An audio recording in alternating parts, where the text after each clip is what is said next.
My name is Alex Thompson. I'm 26 years old and I work the early shift at a small coffee shop on the edge of Fremont in Seattle. It's one of those hidden gems with just 5 rickety tables, exposed brick walls that have seen better days, and windows that fog up every morning from the constant drizzle outside. The place smells like fresh grounds and damp wood, and on quiet days you can hear the hiss of the espresso machine like it's the only thing alive in the room. I've been here for 2 years now, slinging lattes and macchiatos to the same crowd day in and day out. There's the silver-haired lawyer who nods instead of saying hello, tipping exactly $2 every time like clockwork. The yoga instructor in her 50s who spouts minimalist life advice while sipping her herbal tea, always leaving behind a faint scent of lavender. And the college kids who huddle over laptops for hours, nursing a single drip coffee as if it's their lifeline through finals week. But the one who always makes me straighten my apron a little tighter, who has me double-checking the foam on every drink, it's Sophia Reynolds. She shows up every Monday and Thursday at exactly 9 a.m., not a minute early or late. She's in her late 30s, I figured, with that kind of polished confidence that comes from boardrooms and big decisions.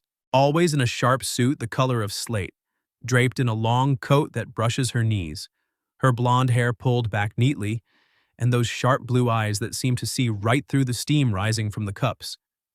She's not like the others who come in for a quick caffeine hit. She looks at me first, really looks, before ordering. Like she's checking if I'm okay, if the world's been kind that day, or if I'm just going through the motions. I still remember her first order 6 months ago. A macchiato, but if you make it a little stronger today, I won't mind. Her voice was smooth, steady, with a hint of something warmer underneath. From then on, I made sure every cup for her was just right. Not too bitter, not too weak, with that perfect balance of heat that lingers. It was my quiet way of saying I noticed her, even if I never said it out loud. I'd watch her from behind the counter as she sat by the window, sipping slowly, staring out at the rain-slicked streets like she was piecing together some puzzle in her head.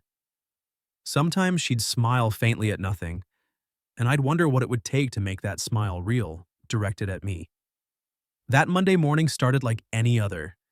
The fog outside was thick, turning the world into a gray haze, and the shop was slow after the weekend rush. I wiped down the counter for the third time, the rag leaving streaks on the worn wood, and checked the clock. 8:55. My heart picked up a beat, unbidden, like it always did around this time. I told myself it was nothing, just routine, but deep down I knew better. At exactly 9, the bell above the door jingled, and there she was. Sophia stepped in, shaking off the light mist from her coat, her eyes finding mine immediately. "The usual?" I asked, my voice steadier than I felt. She nodded, that small curve of her lips appearing. "Yes, please." I turned to the machine, grinding the beans fresh, tamping them down with practiced ease. The steam whistled as I pulled the shot and I topped it with a dollop of foam, careful not to overdo it. When I handed her the cup, our fingers brushed. Just a second, but enough to send a spark up my arm. She paid with cash, as always, and I rang it up. But then, instead of turning to her table, she lingered. Her hand dipped into her wallet again, and she pulled out a crisp $10 bill, dropping it into the tip jar with a soft clink. My eyes widened. She always left exactly $1. Precise, like everything about her. $10? That was more than my hourly wage after taxes. Did you mean to leave that?" I stammered, pointing at the jar. That's a 10. She met my gaze, holding it longer than ever before. "I know it's a 10. The words hung there, simple but loaded. She picked up her cup, but didn't move. The shop felt smaller suddenly, the air thicker. A couple at the corner table chatted obliviously, but to me it was like the world had narrowed to just us. She leaned in slightly, her voice dropping to a whisper that carried over the hum of the fridge. "I've been coming here for 6 months, always hoping you'd see me as more than just a regular." My breath caught. "What?" I blinked, sure I'd misheard. Her eyes didn't waver, they were intense, vulnerable in a way I'd never seen. She stepped closer to the counter, close enough that I could smell the faint vanilla of her perfume mixed with the coffee steam. "Today, I wanted you to know, I really see you." Before I could process, she leaned even further, her lips brushing near my ear in a move so bold it stunned me silent. "I wish you were mine." The words hit like a jolt, electric and impossible.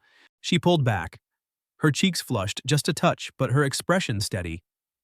Then, without another word, she turned and walked out, the door swinging shut behind her with a final jingle. I stood there, frozen, staring at the empty space where she'd been. The $10 bill had slipped partway out of the jar, teetering on the edge, trembling like my hands.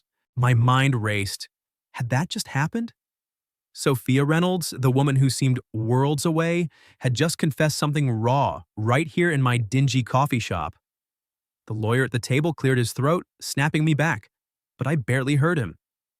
All I could think was, what now, and why did it feel like everything had just changed? The rest of that Monday blurred into a haze. I went through the motions, pouring drinks, wiping spills, chatting with the regulars, but my mind kept replaying those words like a stuck record. I wish you were mine.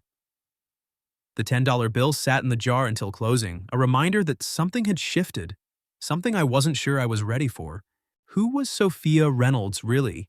A regular with a fancy job, sure, but beyond that? And why me? A guy who barely scraped by on tips and night classes, dreaming of something bigger but never quite reaching it. I tossed and turned that night in my cramped apartment above a laundromat, the hum of dryers below matching the buzz in my head. The next morning, Seattle greeted me with its usual blanket of fog, the kind that makes everything feel muffled and close. I unlocked the shop at 6:30, flipped on the lights, and started the grind. Literally. Beans into the hopper, water heating, the familiar routine that usually grounded me. But today my hands shook a little as I prepped the machines. By 8:45, my pulse was racing. Would she show? Or had yesterday been some weird fluke, a moment of vulnerability she'd regret? I told myself it didn't matter, but the knot in my stomach said otherwise. At exactly 9, the bell jingled. There she was, but not the Sophia I knew, the one in power suits and polished armor. Today, she wore a soft cream sweater that hugged her frame gently, paired with a light brown coat, her hair tied low in a casual ponytail. She looked approachable, like someone who'd stepped out of her world and into mine. No makeup beyond a touch of gloss, and her eyes, those sharp blues, seemed softer, almost hesitant. She walked to the counter, and for the first time I saw a flicker of uncertainty in her posture. "The usual?" I asked, my voice coming out steadier than I felt.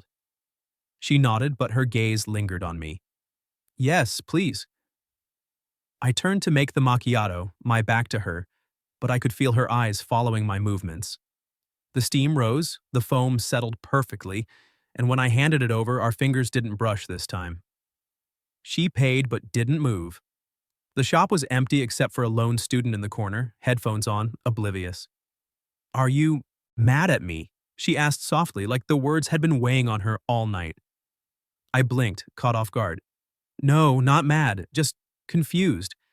Yesterday what you said, I don't know if you meant it or if it was just a joke or something." She looked straight into my eyes, no evasion. "I didn't joke." The air thickened, the hum of the fridge suddenly too loud. I glanced around, no one else was paying attention, but my heart pounded like it was trying to escape my chest.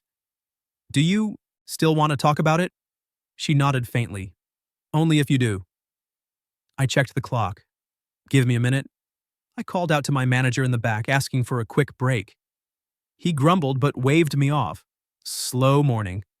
I grabbed 2 fresh coffees, black for me, her macchiato already in hand, and led her to the corner table by the window, the one she always claimed. Sitting across from her felt surreal, like crossing an invisible line. No counter between us now, just scratched wood and steam curling up from our cups. She wrapped her hands around the cup as if drawing warmth from it, and stared out at the foggy street for a long moment. "I'm not the type to say things like that easily," she began, her voice low and measured. "I hate feeling vulnerable. But yesterday, I couldn't hold it in anymore." I stayed quiet, letting her lead.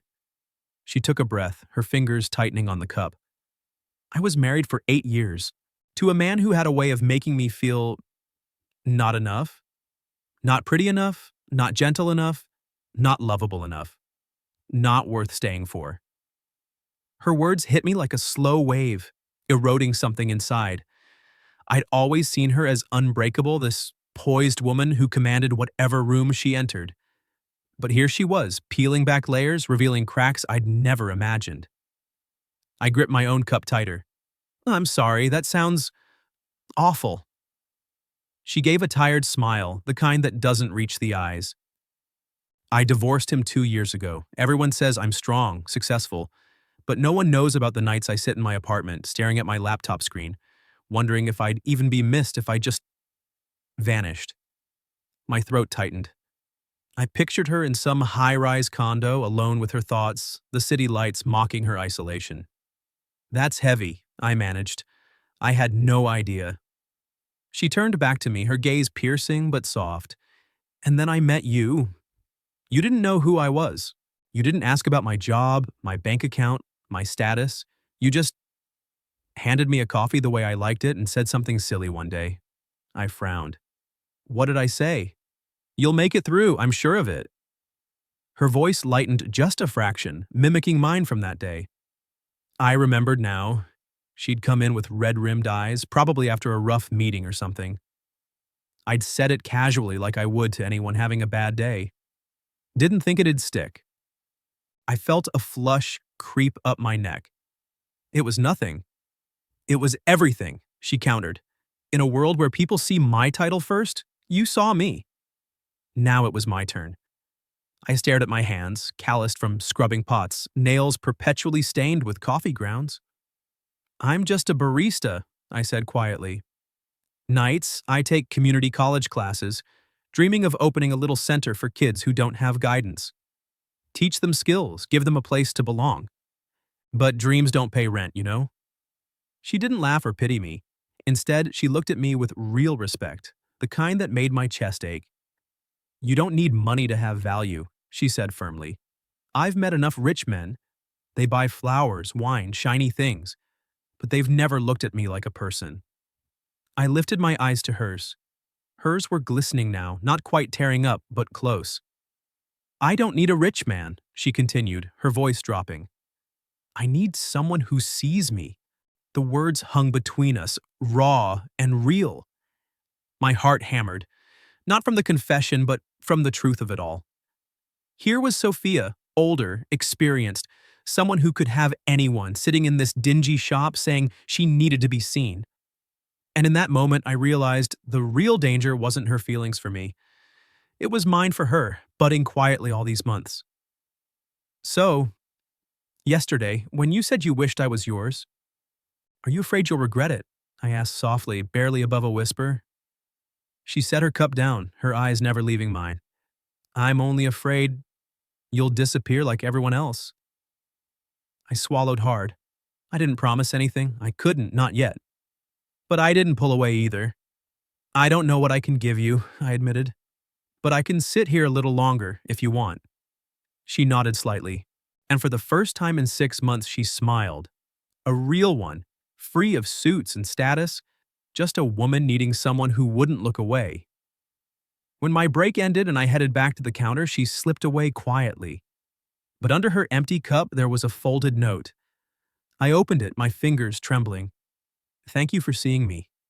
If you're free tomorrow, I'd like to invite you for a walk. Not as a CEO, just as Sophia. The whispers started small, like steam hissing from a forgotten kettle, but they built up fast. At the shop, it didn't take long for my coworkers to notice. I'd catch them glancing at me during lulls, their eyes darting away when I looked back. One afternoon, about a week after our first real talk, my manager pulled me into the cramped back room that smelled like old grounds and cleaning supplies. He leaned against a stack of boxes, arms crossed, his face a mix of concern and something sharper. Alex, word's getting around. Customers talk, you know. That woman, the one in the suits, she's been lingering more. And now you're taking breaks with her? I shifted on my feet, the floor sticky under my shoes. That's just coffee. He sighed, rubbing his temple. Coffee's fine, but she's, what, a big shot? CEO type? Be careful, kid. People like that don't mix with us. What if she's just slumming it? Or worse, what if folks think you're using her for a leg up? I didn't argue. How could I? He wasn't wrong about the optics. But as I nodded and headed back to the counter, all I could think about was how Sophia had looked at me that day. like I was her equal, not some charity case. No one here had ever seen me that way. To them, I was just the reliable barista who showed up on time and didn't complain about the crappy tips. It got worse outside the shop. My roommate, Jake, cornered me one evening in our dingy living room, the TV droning some sitcom in the background. He'd heard from a mutual friend who'd seen us walking together near the waterfront the day after our talk. Dude, she's hot, I'll give you that, but come on, she's gotta be pushing 40. What's the play here? You trying to score a sugar mama or something? He laughed like it was a joke, but his eyes were serious. People are gonna talk, man, and not in a good way. You could lose your job if it blows up. I shrugged it off, mumbling something about it not being like that, but his words stuck like grounds in a bad filter. That night, lying on my lumpy mattress, I stared at the ceiling cracks, wondering if I was fooling myself. Sophia had a whole life. Meetings, deals, a world where $10 was pocket change. Me?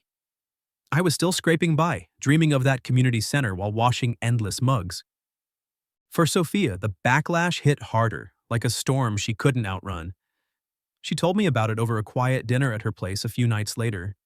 A sleek condo downtown with floor-to-ceiling windows overlooking the Puget Sound, the kind of view that made my apartment feel like a closet. We'd kept things low-key so far, just walks and talks, no labels yet. But as we sat on her couch with takeout Thai, she set her fork down, her face paling. "It happened today," she said, her voice steady but edged with fatigue. "In a strategy meeting. I proposed funding for young startups in underserved communities, something I've been pushing for months." She paused, staring at her plate. One of the board members smirked and said, "Not trying to polish your image for that barista boyfriend, are you?" My stomach dropped. "What did you say?" She shook her head. "Nothing, I couldn't." The room went quiet and I just powered through. But after, in my office, it hit me. They're not seeing my work anymore. They're seeing us. I reached for her hand, but she pulled back slightly, not in rejection, but like she was holding herself together. "I've built everything from nothing, Alex. Fought for every seat at those tables, and now, this?" We didn't talk much after that, just sat in the dim light, the city humming below. But the doubt crept in for both of us. I took her on a walk through my old neighborhood the next weekend, hoping to ground us. The streets were narrow, lined with faded storefronts and chain-link fences, the air smelling of wet pavement and distant fry oil. We stopped at the park where I'd spent summers as a kid, sitting on a weathered bench under a scraggly tree. "This is where I grew up," I said, pointing to the cracked basketball court. "No fancy views, but it taught me to hustle." She leaned back, her fingers tracing the bench's chipped paint. "I used to think success meant standing on stages, winning awards, wearing the right clothes. But being here with you, seeing this, it feels more real than any boardroom." I looked at her, grateful, believing. In her eyes, there was no pity, just quiet admiration. For a moment, the world felt right. But the real storm came from her family. It hit a few days later, over the phone while we were at my place, my tiny kitchen table cluttered with half-eaten pizza. Her phone buzzed and she answered, her face tightening as her father's voice boomed through the speaker. "What the hell are you doing, Sophia?" he barked. "We've heard the rumors. Some kid who pours coffee? How old is he, 25? You think he cares about you, or is it the money?" She put it on speaker, her hand shaking. I froze. Her mother chimed in, voice sharp. "You're destroying our name. A barista? He knows nothing about your world. He'll drag you down." Sophia didn't yell back. She just whispered, "If I lose everything for him, it's worth it." She hung up, the silence deafening. Tears welled but didn't fall. "They think you're using me," she said, her voice breaking, "like everyone else does." I pulled her close then, for the first time without hesitation, her head on my shoulder. But later, after she left, I paced my apartment, the walls closing in. Was I dragging her down? The doubts gnawed at me. The next day, she showed up at the shop but didn't come inside. I saw her through the window, standing in the rain, watching me chat with an elderly couple about their grandkids. In my apron, with my cheap watch and tired smile, I looked small. She turned away, and my heart sank. That night, my phone lit up with her message. "You could live without fame, without fortune, but I don't want to live without eyes that see me as a person." I read it over and over, my chest tight. The path ahead was rocky, and I had to choose. Back out like the world expected, or step forward like I'd always dreamed. After all the whispers, the judgments, and the family calls that left scars deeper than words, Sophia made her choice. She stepped away from the digital marketing empire she'd built from the ground up. I watched her do it, not dramatically, not with tears or fanfare, but with a quiet resolve that made me admire her even more. She sold her shares, wrapped up the big contracts she'd once chased like lifelines, and moved into a modest apartment closer to the rundown community center where I'd been volunteering on weekends. Not as some savior descending from her high rise, but as someone starting over, sleeves rolled up, ready to get her hands dirty. "I'm done pretending," she told me one evening as we unpacked boxes in her new place, the floor scattered with crumpled newspaper. That life? It was never mine. It was what everyone expected. It started with my old notebook, the one I'd carried in my backpack for years, pages filled with scribbled ideas and half-formed plans. I'd pull it out during slow shifts at the shop, jotting down visions of a community center for kids from working-class neighborhoods like mine. Not just math drills or reading circles, but real skills, cooking simple meals, tending a garden, building models from scrap. A place where they could feel safe, seen, like they belonged somewhere beyond the cracked sidewalks and flickering streetlights. I'd never shared it with anyone, not really. It felt too fragile, too pie in the sky for a guy who still lived paycheck to paycheck. But one night, as we sat on her couch with mugs of tea, I showed it to her. "This is what I dream about," I said, flipping through the dog-eared pages. "But it's just ideas." Sophia didn't laugh or offer to fund it outright. That wasn't her way.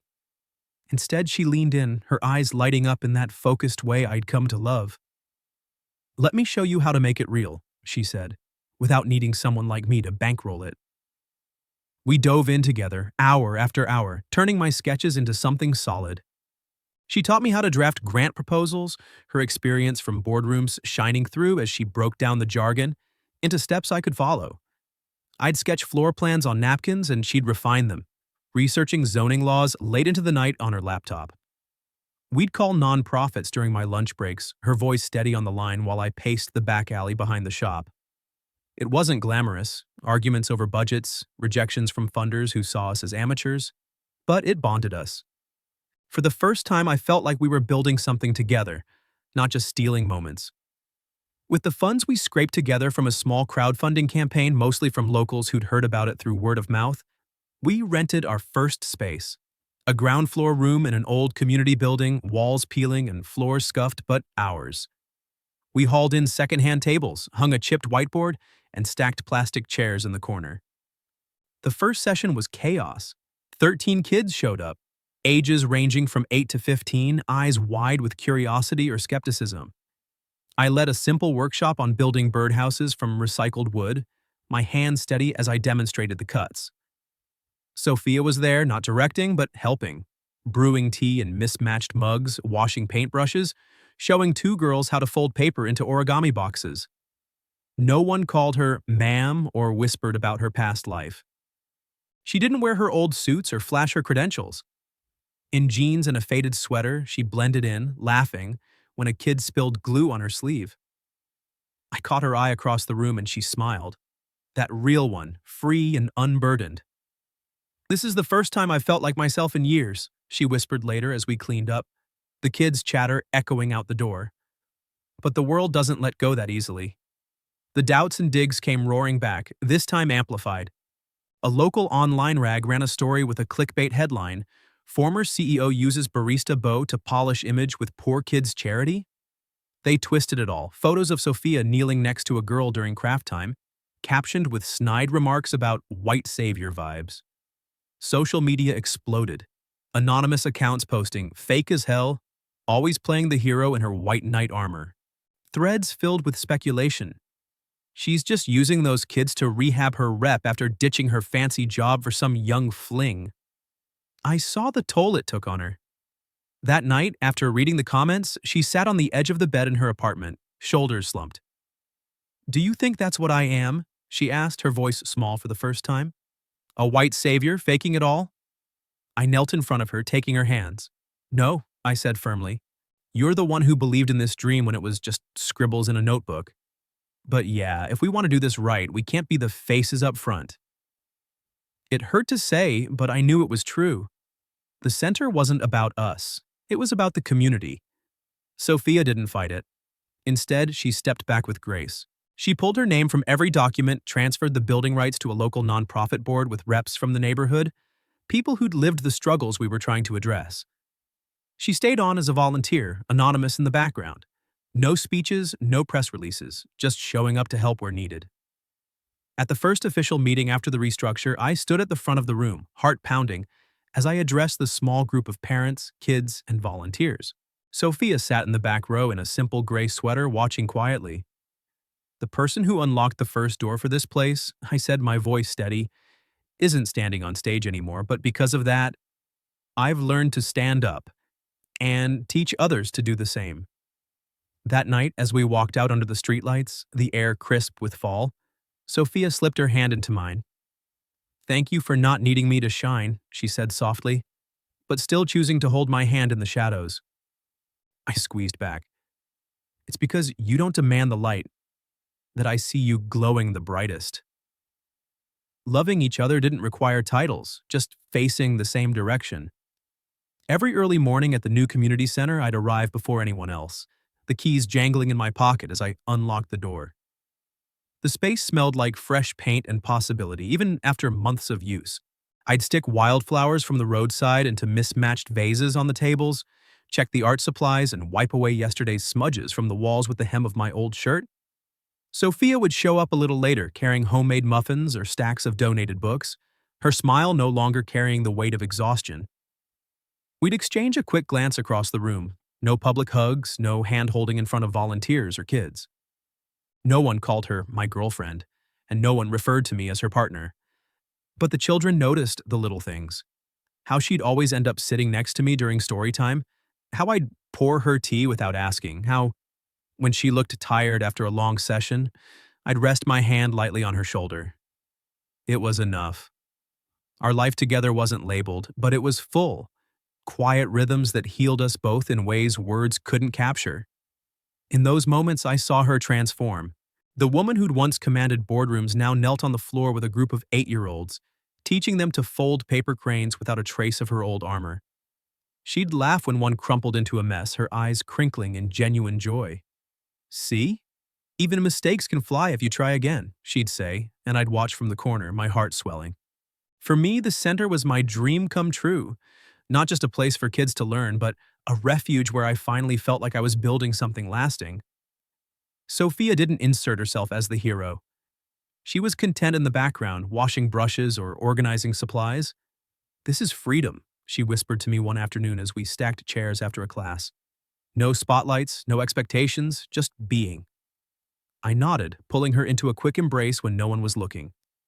Our wounds from her marriage, from my insecurities, were mending, stitch by invisible stitch, in the everyday. That summer brought a story that spread like wildfire, quiet but undeniable. We organized our first camp at the center, a week-long haven for kids from the low-income pockets around Seattle. Mornings kicked off with pottery sessions, hands deep in clay, shaping bowls that wobbled but held water. Afternoons turned to mural painting on the back wall, splashes of color transforming the drab brick into a riot of dreams. Rockets, forests, superheroes. Evenings wrapped with storytelling circles under string lights in the tiny yard, kids sharing tales while munching on popcorn we'd popped ourselves. One day, a young reporter from a local indie paper showed up for what she thought would be a quick feature. But she stayed the whole evening, joining the outdoor movie night on patched-together blankets, the projector humming against the fence. She laughed with the kids during the film, helped clean up kernels afterward, and left with a notebook full of notes. The article dropped the next week, front page of the community section. "A center without a boss, just 2 believers in the ordinary." It featured a photo of me helping a boy with a prosthetic arm sketch with his left hand, my focus intent. In the background, barely noticeable but there, was Sophia, sitting cross-legged amid a circle of girls mid-story, her face alive with expression. The piece didn't name us as a couple, it didn't dig into scandals. Instead, it highlighted the kids, their laughter, their creations, how the center felt like home. In a city of tech giants and glass towers, it read, this humble spot reminds us that change starts small with people who show up. Shares trickled in on social media, not viral but steady, from parents, teachers, even a few donors who'd overlooked us before. For the first time, the backlash quieted, replaced by quiet support. Sophia read it aloud to me that night, her voice catching. "We did this," she said, folding the paper. "Not me, us." I pulled her close, the weight of it all lifting just a bit. A year after opening, I took the leap and opened a tiny coffee shop right next door to the center. I named it Tuesday and Thursday, a nod to the days she'd first started coming to my old workplace, though no one asked about the meaning. It wasn't much. A narrow space with salvaged counters, mismatched stools, and a chalkboard menu I'd hand-lettered myself. Mornings buzzed with locals grabbing drip coffees, afternoons with kids from the center popping in for homework help over free hot chocolate. Every day I'd brew a special macchiato and set it at the corner table. No name tag, just waiting. Sophia would slip in during her breaks, claiming the spot like old times, jotting notes for lesson plans or sketching community maps. One crisp fall afternoon, as leaves skittered across the sidewalk outside, I sat down across from her and slid over a small envelope. Not a ring, not a proposal. Inside was a draft proposal I'd written. The Sophia Reynolds Scholarship Fund for Girls in Architecture and Community Design, submitted to the City Council, aimed at funding young women from underserved areas. My name wasn't on it, it was hers, a quiet tribute to the woman who'd taught me to build without needing credit. She stared at the paper for a long time, her fingers tracing the words. When she looked up, her eyes shimmered, but no tears fell. "Loving someone isn't about binding them," she said softly, echoing a thought we'd shared months ago. "It's walking beside them long enough to see something bigger than ourselves." No wedding bands, no viral photos, no fairy tale labels, just us. A former CEO who'd traded power for purpose, and a once invisible barista who'd found his voice, sitting side by side each morning. And a community once forgotten, now lit from within. Not by magic, but by two people who'd been broken and chosen not to walk away.